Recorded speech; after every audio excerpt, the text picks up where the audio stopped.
Full text searching, announced by FamilySearch in February, is a game changer. It has broken through genealogy brick walls for so many people. It can really help you find your family, and it's improved since February. There are some new record groups and some new features. There are some things that I need to caution you about that you ought to be aware about, and then there's one thing that's kind of ugly that I don't like at all about it, but I figured out a hack to work around it, and I'm going to share that with you today. I'm Aimee Cross, and I am here to help you take your genealogy to the next level. Follow me on social media for more hints on how better to do your genealogy research. Now, there is a handout for this video. You're welcome to either pick it up on my Etsy page with links in the description below on how to get there, as well as at the end of the video. Or you can join Aimee's crew through YouTube, and then you not only get the handout for free every month, but you also get access to a special live stream that's been done that I work on my genealogy problems, and you can watch me and ask questions along the way, or sometimes I ask you what yours are and we work on them like we did just a couple weeks ago. So you can check that out as well. You have access to all of my previous live streams if you join Aimee's crew. So let's get on to the stuff. Let's find out more about full text searching. If you don't know what I'm talking about, what is full text searching? Let me explain it to you. FamilySearch developed some technology that allows artificial intelligence, or AI, to read every word in handwritten documents. Now, that's a big feat. Even ChatGPT is not really handling handwritten documents really well yet. What it does is it allows you to search. It makes indexed every word in the document. How is that so important? Well, there's lots of times when people are a witness to a will or a deed that places them in a particular time and place, but you're never going to find their name on any index that you're looking at. They're not indexed. And sometimes you might have a deed where one of the parties is indexed as the seller or the buyer, but it might say on the deed index at all, which means there's more people involved in this deed, and they're not on that index usually either. So you may not know. In addition, full text searching can help you find people in places that maybe you weren't expecting. And I have a great story of that. I discovered just recently more parts of a will that I thought was forever gone to me. Let me explain. My great-great-grandmother wrote a will to her family that was written up in the newspaper because she charged them and gave them recommendations on how to live a successful life. She encouraged her son, Alexander Dumont, to forsake the use of intoxicating drinks and live a sober and industrious life. I'm so lucky that I got this newspaper article, but this will was written prior to the big fire in San Francisco, where it was destroyed. However, through full text searching, I found that in nearby San Mateo County, she had owned some property. And as part of settling the estate, part of her will was quoted there as well. Here we see the beneficiaries of her will, as well as some direct quotations on some of the property that she was bequeathing to her family and its value and all kinds of great information. I didn't know this existed. This is amazing. I mean, what? This is great. So full text searching has found me documents, and this isn't the only one. I have others. But it's a great feature, and one, if you're not using it yet, you got to know about. And two, if you're using it, I want to clue you in on a couple of things that will help you be more effective as you're using it, some cautions, and then that one thing that I really don't like in my hack. Let me explain. So let me tell you how to get into full text searching. Go into FamilySearch. You do need to have an account, but it's free. And then scroll down, and on the right-hand side, you will see FamilySearch Labs right here. And then you want to view these experiments. Now, the name alone ought to clue you into the fact that this is a lab. This is an experiment. This is something that they're still working on. That's kind of the bad, all right? This isn't like, it's got its issues, and they acknowledge that. There's a little bit more. Then you scroll down. If you haven't ever looked at it before, you're going to be seeing that bar here. Try it. I have already looked at it, so it's telling me to turn it off if I don't ever want to use it again. but I'm going to go to the experiment, or I would try it if I'm new to it.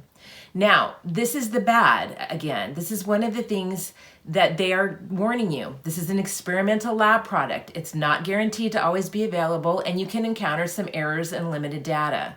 They want you to give feedback over here when you run into any kind of problem. There's one other bad, all right? We're kind of starting with the bad. There's one other bad that I want to warn you about. The name spellings of people are sometimes difficult. And sometimes you may search for somebody and you may search in a very thorough way, but you still may not find them. So one thing that I would caution you to do, if you're not finding something that maybe you're expecting to find, I would recommend that you go to the catalog, the FamilySearch catalog under search, and look in the particular area and look actually in the deed book or the will books index, because sometimes looking at the index, you will see something kind of crazy that will jump out at you that you would have never found with a search. And by looking at the index and seeing how they spelt somebody's name, it can help you recognize maybe something that you may have missed. Now, that's the bad, and it's not very much, is it?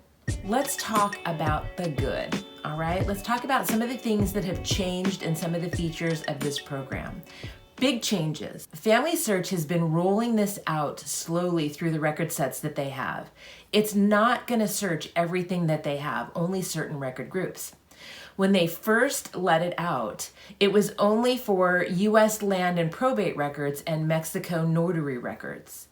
Now, since then, they've added Australia land and probate records, New Zealand land and probate records, and U.S. plantation records, which is invaluable if you have a family that owned a plantation or if you descend from somebody that was enslaved and you want to find out more about the enslaver or them, because their records are going to be held in the name of the enslaver in almost all instances. So, more record groups, yay, and more coming. So that is great. Now let's talk a little bit about how to use this in one of the other changes that they made. So I can put any kind of keyword here in as a help. And they have a tip here that you can kind of see. Use quotation marks to search for an exact phrase like Jane Lee. So I'm going to search for one of my ancestors that is kind of a brick wall. His name is Carding Jackson. Carding is a little bit unusual. So I'm hoping that it's going to help me find him. So I'm going to say Carding Jackson. I'm not going to put on the quotation marks first, all right? And then I'm just going to click search. Now I can also click more options here, which lets me add an ancestor information by name. But I'm just going to search for the keywords Carding Jackson to start with. Now I have this sidebar here.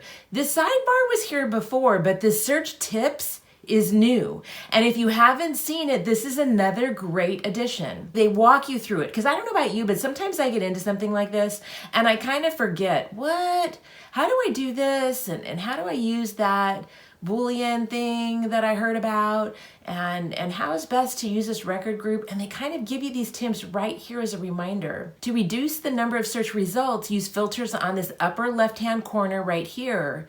The collection, the record year, the record type, or the record place. We'll talk more about that in a minute. You can find an exact word or phrase. We talked about that before by putting them in with quotation marks. So that's a Boolean operator. You can use a specific word or phrase with the plus symbol. For instance, you can make sure that it includes Judith. Or if you want to exclude something, you can have a minus. Don't put a space between the plus or the minus and whatever you want to include or not include. Now, two of the other ones that I really love that sometimes people will forget what was what again, and this tells you right here. If you use the question symbol, they don't really say this here, but that's going to take the place of one letter. So if you have a Jensen that may be spelled Jensen or Jenson or even Jensan, all of those will be returned by that spelling. And if you want to have multiple letters, then you can use the star. In their example here, they have car star. You can put the star before something. You can put it after something. It's wonderful. You can use the question mark in part of the name and the star. For instance, my maiden name is Stevenson. Sometimes people spelled it Stevenson. I could put the question mark there. But what about if somebody has spelled it STEPHENSON or SEN? I can spell it STE*S*N. That will give me spellings for all of those different variations of Stevenson. I love that they have included this now as a reminder, because these things are really important. Not only because their name may have been spelled differently in the document, but because the AI may not have recognized a letter correctly, and it may help you find something that was incorrectly recognized within the AI. Here's Carding in my ancestry tree. He was born in 1789, died in 1854. He was born in Vermont. I don't know where in Vermont. A family history said he was born near the Green Mountains on the east side. Then as we scroll down, you see that he married in Vermont, in Pittsford, Rutland County, Vermont, in 1814, but by 1820 he was enumerated in Lisle, Broome County, New York, where he lived for a couple of decades. Then in 1839, we find him in a residential directory in Chicago, Cook County, Illinois, where he was enumerated, part of the Masonic Lodge, and that's where he passed. So let's take a look and see what we've got now that we know that basic information. You see, I have some results of Carding in Rutland County, Vermont, which is where he was married. And then I have a Carding, but this isn't Carding Jackson. This isn't my guy. I have more Carding that's not my Carding Jackson. Here I have something in Broome County, New York. So let's look at, and these are either showing up as Carding Jackson or Jackson Carding. So let's experiment. Let's put the quotation marks on either side of his name and let's search. Now I'm seeing only his name in order Carding Jackson, and I'm seeing a deed in 1843 and 1844. I would also want to search by, quote, Jackson Carding. Now I'm finding these types of results, okay, where his name was flipped. A lot of these are deed indexes. Now here we're seeing Carding wool, okay? So let's get rid of that. I want to put Carding Jackson here, and I want to take away the name wool.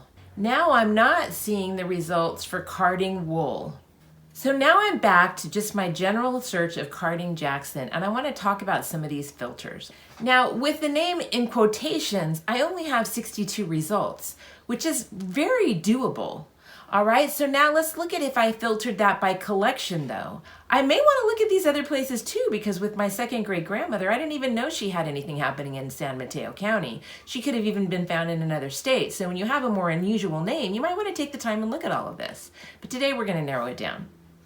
So I'm going to select Vermont and I'm going to apply that. And now I'm going to go back into the collection again and I'm going to select New York and I'm going to apply that. You can see it's added both those collections. And then I'm going to also select Illinois. Now I have the 3 places that I know he lived in, all right? And this is only 47 results, all right? So I can take a look at those if I wanted to look at those. Now, let's say I wanted to narrow it down by record year. I have 46 in 1800 and 1 in 1900. But in other instances, this may be crucial in narrowing down my search results. I can narrow it down by record type. I have either legal records or uncategorized records. Or if I were searching for something else, I might see other options there. And then here I can search by record place. And here I can even narrow it down further. So in New York, let's see, we have a bunch in Broome and some in a different county. Well, this isn't the county that my guy lived in. He lived in Broome County. So I can apply that and narrow down those New York deeds even further to just Broome County. Now I'm only at 36 results. Now here is an interesting deed that I see in Broome County, New York of an Abel W. Jackson and Lorinda Jackson and then a Carding Jackson. So let's take a look at this one. Now let's talk a little bit about how this works in the full text searching. You'll see the words that they've found highlighted here. That can help you find them in the text. But you also have a transcription of the text. And you can see where sometimes they skip words and things like that. This is not going to be an absolute transcription. But if you want to take a transcription and insert it into something, you can download the transcription right here or copy it, and then you can paste it somewhere. Now within the transcription, the keywords are highlighted as well. Now if I want to remove those keywords and not show them in the document, or show them down here, I can do that right there. I can toggle this off and on. Now this is a transcription not of the entire deed, but just of this page. Now if I want to download the page, I can download it right here. If I want to adjust the image, I can increase the brightness or contrast or invert it so that it's black with white writing. Now if I want to open that up again, I just click that little thing right there, and that will open this up again for me. All right, so let's zoom in and take a look at these words and see what it says. Abel W. Jackson and Dorinda Jackson by Carding Jackson. Their attorney was, and I would assume Dorinda is his wife. Let's go to the front of this document. I'm going to go to the next page on this side. So I'm going to use that little arrow and see the document on the other page. It maintained my zoom. Let's zoom back out a little bit right here by doing the minus. So here's the beginning of this deed. This deed was done in February 1837 between Abel W. Jackson and Dorinda Jackson, his wife. So this is his wife. But Carding Jackson was their attorney. And this is in the area where he lived. I would assume there's a familiar relationship here. So now I have possibly a brother, a father, or a cousin. So this has opened up my Carding Jackson for me. Yay! Now, what do I not like? What's the ugly?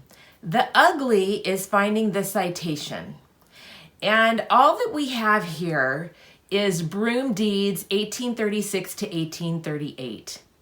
And I could go into the catalog and I could find the deed. If I were citing this somewhere in a paper or in a research calendar or for a client, I really need the original record group because this is experimental and this link may not stay true. So if I click on this link, it's a really big, long link. Now, if I'm working in FamilySearch, I can attach it to the tree right here by clicking this.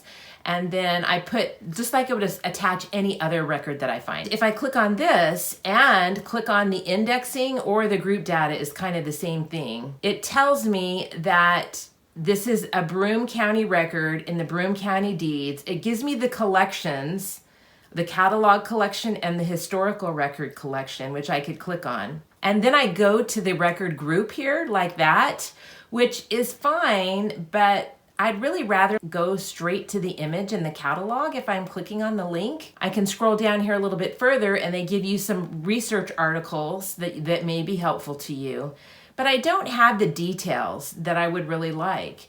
Now I have the image group number, and if I click on this, that too is going to take me to the record group, but it doesn't take me to the page that I want. This is my beef. So how do you get to where you really want to go? And I'm going to show you my little hack right now. If you go into the web link, you're going to see a lot of stuff. And then you're going to see this question mark, view, index, keywords, and let's keep reading. And then I have Jackson, Carding, all this other stuff, and it just keeps going. I don't want that. So let me show you my little hack. So when I'm at this, if you go to where the question mark is in your web link, because I'm going to take out this view is essentially what I'm going to do. Do you see the question mark and view? And then I'm just going to highlight the rest of that information. And I do that on a Mac by hitting Shift and the down arrow. And then I'm just going to delete, and then I hit delete. And now I have that link without all that other stuff after it. Let's see what happens. If I hit return on that, it's going to take me right to the page in the catalog where now I'm seeing the catalog, I'm seeing the image of the images, but now I can go back to this image within the catalog. To me, that's a cleaner, better link if I'm doing a research project for a client or for my own research. So that's my hack. Well, as you can tell, full text searching is a game changer. It's going to make a huge difference in how you can research your family. The uses of it are far more than I've had time to even touch on today. Now, if you want to grab that handout for this video, you're welcome to click on this link right here. That will take you straight to the handout on the Etsy page, or you can sign up on my YouTube channel for Aimee's Crew. Make sure you sign up for Aimee's Crew. You can go to my channel page to sign up there. Please subscribe to the channel and like this video if it's been of help to you. I really do believe that this is going to only get better as AI is developed, and it's going to really make a difference in our genealogy efforts. And FamilySearch will continue to add more and more record groups. Huge, huge game changer. Now, there's lots at FamilySearch, and if you want to understand more about the catalog that I talked about and some of the other things that I talked about and some of the other wonderful things that are available on FamilySearch, you ought to check out this video on the FamilySearch guide. This is a guide to like all aspects of FamilySearch when it was published, and there's actually even been some changes since then, but it will give you a good once over on FamilySearch. I hope you have a great day. Take care.